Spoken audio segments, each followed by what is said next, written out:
Roll Tide Bama fans, it's your boy Mizzy, and I'm here today to break down the SEC Championship. You already know who we got, Bama versus Georgia. Like I say, man, the NIL deals, transfer portals, all that. Look, as things change, things still remain the same. We got two of the same characters back, and you got Alabama back in the SEC Championship after that game with Auburn last week, and then Georgia played Georgia Tech. So I know everybody heard talk about, all the schematics and all the breakdowns. I just want to do something shortly because people always say, why do Georgia struggle with Alabama? Like, what is the reason? And I went back to 2018, and I think I have the reason that Alabama a lot of time has dominated Georgia since Kirby, even before Kirby got there, Georgia couldn't beat Alabama, but since Kirby been there, he's 1-7 versus Alabama. And I went back to 2018 just to see what I think the reason is. And what I think is Alabama has dominated this series because the wide receiver core, or the wide receiver room of Alabama has been primarily better than Georgia. And when the games have been like blowouts, it's because the wide receiver room has been a lot better than Georgia. So I'm going to go back, like I say, to 2018. 2018, Waddle had 4 receptions for 113 yards, 1 touchdown. That game was 35-28. 2020, Alabama beats Georgia 41-24. Devontae Smith has 11 receptions for 167 yards, 2 touchdowns. Waddle has 6 receptions for 161 yards and 1 touchdown. The same game, you have 2 wide receivers like just going over 150, just dominating. And then, like I say, Georgia has had some wide receiving cores that was good. Even if you're going to include the tight end, everybody knows Brock Bowers, what he does. But as far as the wide receiver, they've had, a George Pickens. But as far as the whole wide receiver room, it leans heavily towards Alabama. 2021, you got Jamison Williams in the SEC. This is the SEC Championship. He goes for 7 receptions, 184 yards, 2 touchdowns. You got Mechie. He was the, second wide receiver, 97 yards, 6 receptions, and that was a 41-24. I think that year, Jamison Williams and Mechie, they was killing. And Jamo that year, he was just ridiculous. And then, like I say, man, that year, that's the same year that I see people keep bringing up. Well, Georgia has beat Alabama when they played them 2 times. That championship game, and the second quarter, I wrote it down just because I wanted to be exact. I don't want to be spewing no bullshit. That game, they lost. Jamison Williams got hurt 12 minutes and 35 seconds into the second quarter. The game was 3-3. Mechie had got hurt in the SEC Championship. In that game, when Jamison Williams got hurt, it was 12 minutes, 35 seconds, beginning of the second quarter, 3-3. He had 4 receptions already for 65 yards before he tore his ACL. Injuries are part of the game. So Alabama lost 33-18. But I'm just saying, I don't think Georgia would have won that championship. The guy had 65 yards already. He was going to have another day for 200 yards. Like I say, like I said, you already had your second wide receiver out, and then the number 1 wide receiver gets hurt. So I think Bryce had 2 interceptions that game, because now all of a sudden you throwing to guys who was 4th, 5th. Now they're starting. It is what it is. But then 2023, like I say, Alabama wins 27-24. When the wide receiver rooms are closer, the score's a little bit closer. That year, you got Isaiah Bond, 5 receptions, 79 yards. But like I said, I still lean Alabama wide receiver room. The next year, you got the game when Alabama, I was at this game, Alabama jumped on Georgia early, but Georgia came back to the lead. This game, Ryan Williams had the crazy catch. That game was 41-34. But still, you got Ryan Williams, 6 catches, 177 yards. He was the best wide receiver on that field. This year, you had a 24-21 ball game. I know Alabama dominated the first half. Second half slowed down. I think a lot of that was a lot of the play calling, they went away from what was working. But Isaiah Horton, he had 5 catches, 65 yards. Ryan, 5 catches, 43. Brooks, 2 catches, 40 yards. Bernard, 5 catches, 35 yards. This year, I do think Georgia has finally started to emphasize the wide receiver room with Zachariah Branch. And then, they had Kobe Young that in that first game, he got hurt. Got hurt and he's out for the year. But I just think a lot of the domination of this series has been because this wide receiver room has just dominated Georgia.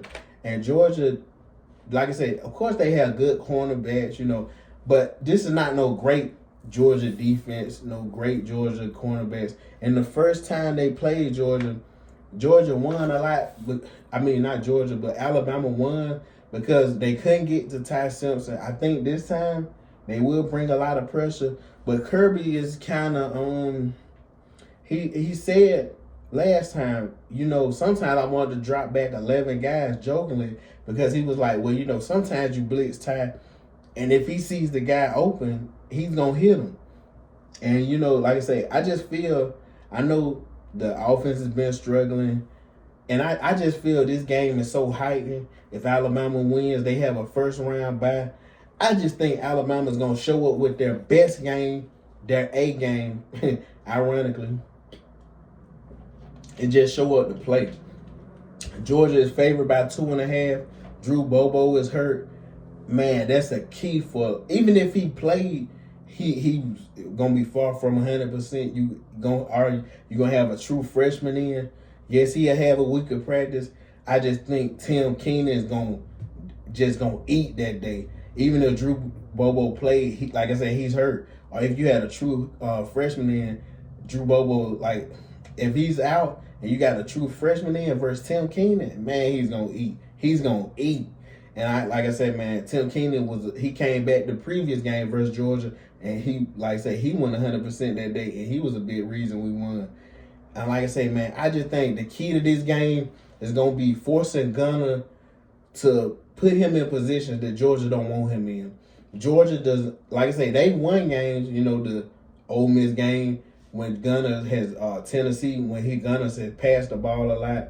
But I still don't believe Gunner is just this great passer of the football. If I'm leaning quarterbacks that all of a sudden they got to put all of it on their shoulders and pass it, I still think Ty Simpson a better passer of the ball than Gunner Stockton. So, like I said, this game, one of the keys has been scoring early, especially for Alabama, because Alabama has got dominated in the second half, but once you're up so big and you make a team fight back, they got to spend a lot of energy, like I say, coming back. So, like I say, man, I just think if Alabama comes out, scores early, I know Ryan Grubb, he has to hear all the criticism.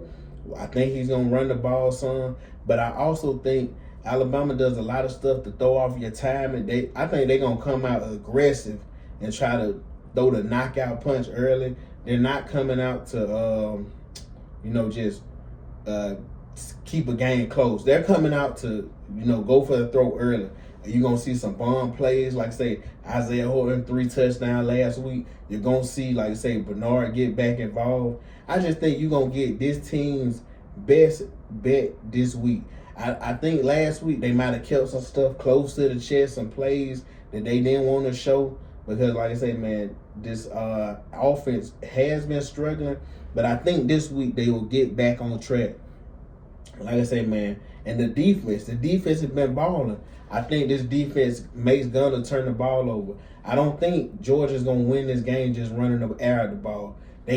Last time they played Alabama, they ran for about 230 yards. It didn't win them the game. If they want to win this game, Alabama's going to force them to pass the ball. And the more they pass the ball, the more chances somebody will come around that corner, force a fumble, get Gunner on the ground. We know Gunner likes to get out of the pocket. He doesn't a lot of times, when he steps up, he doesn't a lot of times step up in the pocket to stay downfield. He steps up and gets out of the pocket and runs. And like I say, when he's forced to pass more, which I think Alabama, like I say, will jump out early lead, and now all of a sudden you're taking Georgia out of that run, and now Gunner's having to pass the ball more, and now like I said, you put him in more situation that, oh wait, now I gotta drop back and pass. I can't just hand the ball back to Frazier or Chauncey. I can't just hand the ball to them and they run the ball. Now Alabama got Georgia playing the game they want them to play.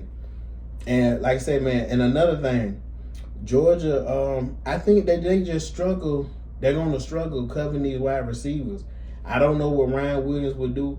Some people have told me Ryan Williams will be punished because I don't know, like some off the field stuff. So, you know, Alabama hasn't came out and said nothing, but some people I know said Ryan had some off the field stuff.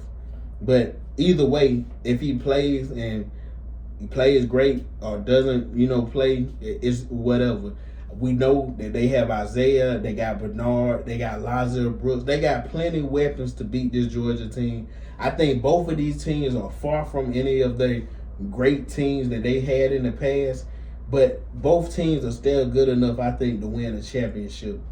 But like I said, man, I think last time Georgia, they blitzed, like I say, and then, you know, the thing that I've seen, a stat I found, Georgia blitzed, and like I say, last time they blitzed, but they only got pressure on 9 of Ty Simpson 41 dropbacks. So a lot of times that they were blitzing, they wasn't getting pressure. They wasn't getting the Ty. And a lot of times Ty get rid of the ball. You know, they have a quick screen. You know, even if Jam Miller doesn't play, we know, I'm pretty sure Josh Quavez is not playing. So I think that's a bigger injury than Jam Miller, because Josh Quavez in the blocking and then, you know, catching passes as far as the, you know, the tight ends. I think that's one of his big things. But I just see this game, you know, coming down to, and I don't think this will be as low scoring as it was last time. Was the last time 24-21? This time, I got the game at 34-27 Bama. I think the Tide will roll. I don't think it'll be, like I said, the 41-24 game, because I do think these wide receiving rooms are closer than the previous years when it would be like a blowout. Because like I said, you got Zachariah Branch. You do have weapons over there. You got, you know, Noah Thomas. You got weapons on the Georgia side. And like I said, I just think that it leans towards Alabama, because I feel this Alabama defense is starting to kick up, and they force turnovers. If you seen versus Auburn, man, this defense is aggressive. They're going to try to punch the ball out. They're going to go for interceptions. Bray Hubbard, they're going to be laying wood on people. They're going to be hitting people. And Alabama knows that they got 2 losses. Georgia has the 1 loss versus Bama. So they're just more hungry this game. I think they're going to come in this game with something to prove.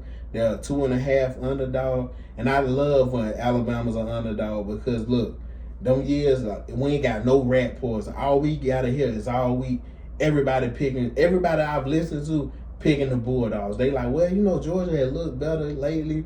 Great. Keep picking them. Because one thing I can promise you, I've seen some Alabama fans that, well, you know, I'm not confident. I don't know. Man, shut all that shit up. Shut that crybaby shit up. I don't want to hear nothing about, oh, man, you know, we not looking good. Man, what?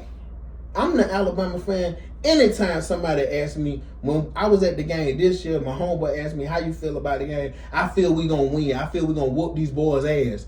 That's how I feel. I've never been scared. Like, what is this? I don't know. Some of these fans' mentality nowadays when they scared to play and, oh, man, I wish we could have avoided this game. Or, what kind of mentality is it? I wish Texas A&M would have won and we would have played them, because, you know, playing a team twice, man, look, line up whoever you line up, because at this point of the season, you're not going to be playing no easy teams anyway. You're not playing no Mercers or nothing. You're going to be playing the Oregon, Ohio State, Notre Dame, Miami. You're going to be playing a quality team, so you're not going to be playing nobody that's not good anyway. You might as well go and play a Georgia team that you're used to playing, an offense that you're used to playing, and get it out the way. Like I said, if you could beat them, get a first-round bye, now heal up, get a bye, and get some of them injuries. You know, like I said, you get your Josh Quavez that all of a sudden now he could be back for the playoffs, healed up, ready to play.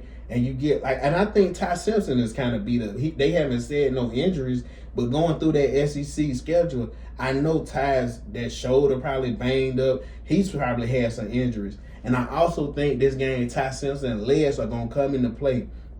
If you look at Georgia last time, I went back and looked at it. Even last week, you seen a lot of times when they do that RPO, 99.9% of the time, Ty gives the ball to the running back. I think this time, like I said, because there's a lot riding on this game, Ty's going to pull that ball down, run it. I think Ty this game, he may have over 30, 50 rushing yards, 200-something passing. I think Ty's going to ball out this game. Like I say, because I just feel, like I said, everybody's talking down on you. This is the game that Ty Simpson reminds people. At one point in the season, he was a Heisman favorite. And I just think, like I say, the Tide gonna roll. So like I said, man, I got Alabama 34-27. I think we go back into Mercedes-Benz and show that we still own this team. We still run, like, people forget. Man, this is still Alabama. I don't care nothing about the NIL and the transfer portal. Show people that we're still the ones that is the college football. Like, we're the prestige. We're the ones that everybody look up to. Do y'all see all these Alabama? Look, Mark Ingram. Do y'all still have y'all forgotten who we are? Don't forget who this team is. Like I said, I know with the NIL transfer portal that it has changed some stuff with, oh man, well, you can't stock up on players like you used to. Man, look, this team is still plenty good to win a championship. I don't believe that Ohio State team is a juggernaut like everybody else do. I think that team has played a weak schedule and they hasn't got tested yet. I think soon as I don't even know how good Indiana is, because Indiana struggled against a sorry, piss poor Penn State to me. I'm just saying, it's a lot of people talking about, oh, well, they struggled, man. It's a lot of teams this year, like Miami. You see them play a Louisville and look just ass, look horrible. I don't think there's no team this year that's just a juggernaut team. I think it's some teams that, like Indiana and Ohio State, that's played a soft-ass schedule. But like I said, man, we'll see this week. We will see. Saturday night, is it 3 o'clock? I forgot. I got to look up the time. But Saturday, Mercedes-Benz, Bama, Georgia is back on. Hey, like I said, I got the Tide. The Tide gonna roll 34-27. Let's go, baby.